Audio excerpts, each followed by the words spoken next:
आज आपने देखा पासिंग आउट परेड थी।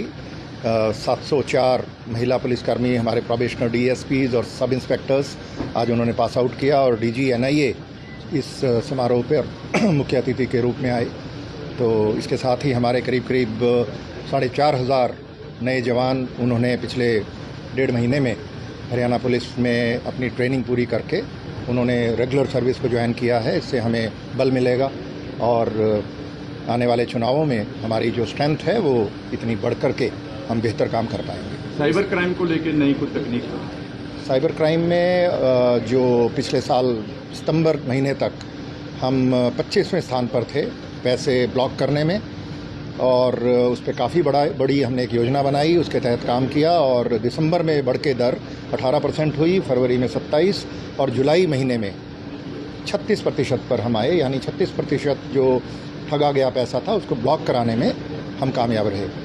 और साथ ही इस साल में ही 1 जनवरी 24 से लेकर अब तक 2660 साइबर अपराधी हरियाणा पुलिस ने गिरफ्तार किए और इनमें करीब 1850 ऐसे लोग हैं जो राज्य से बाहर के हैं। तो प्रतिदिन हम 12 साइबर अपराधियों को औसतन गिरफ्तार करते हैं और ये दर हमारी बढ़ रही है और जुलाई माह में ये 16 अपराधी प्रतिदिन थी। सर, डिजिटल स्कैम ज़्यादा चल रहा है आज के समय में, उस पर क्या कुछ कहना चाहेंगे? डिजिटल स्कैम ज़्यादा चल रहा है और उसमें हर व्यक्ति को सावधान रहना है। कोई भी आपको अगर फ़ोन करता है, ये कहता है कि आपके खिलाफ़ कहीं केस हो गया, आपका कोई सामान पकड़ा गया, ड्रग्स पकड़ी गई आपके नाम से, उसमें आधार आपका मिला है, इनमें कोई सच्चाई नहीं होती। ये ठग हैं और ये ठगी करने का प्रयास कर रहे हैं। ऐसे लोगों के आप फ़ोन आते हैं तो उसकी सूचना 1930 पर तुरंत देनी है और इनको पैसा कतई ट्रांसफ़र नहीं करना है।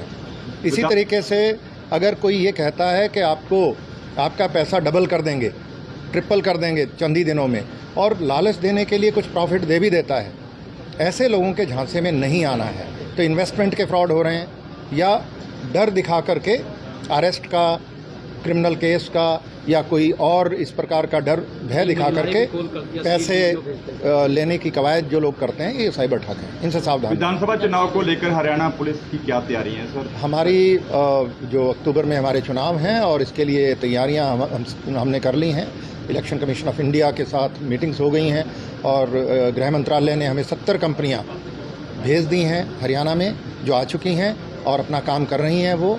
और बाकी जो कंपनियां हमारी हैं, हमने करीब 250 कंपनियां मांगी हैं, वो बाकी कंपनियां हमारी कुछ दिनों में इलेक्शन से पहले आ जाएंगी। नई टेक्नोलॉजी जोड़ने के लिए किस तरह का प्रयास किया? जैसा मैंने अभी आपको बताया कि नई टेक्नोलॉजी में जो साइबर क्राइम्स का टेक्नोलॉजी क्राइम्स हैं ये, तो इनको डील करने के लिए काफ़ी बड़ी जो कवायद हुई, उसके अंदर जो अच्छे नतीजे आए उसके बारे में मैंने अभी आपको बताया और ये चलता रहेगा। इंटरस्टेट को लेकर कोई नाके वगैरह इलेक्शन को लेकर? इंटरस्टेट नाके ऑपरेशनल हो चुके हैं और इसमें जो फ्लाइंग स्क्वाड्स हैं और स्टैटिक सर्वेलेंस टीम्स हैं वो बन चुकी हैं और ये मल्टी डिसिप्लिनरी टीम्स होती हैं जिसमें कई विभागों के लोग एक साथ मिलकर के काम करते हैं और उसमें ड्रग्स को पकड़ने का काम, शराब और अवैध हथियार पकड़ने का काम करते हैं। तो उसमें सारा काम वो चल रहा है।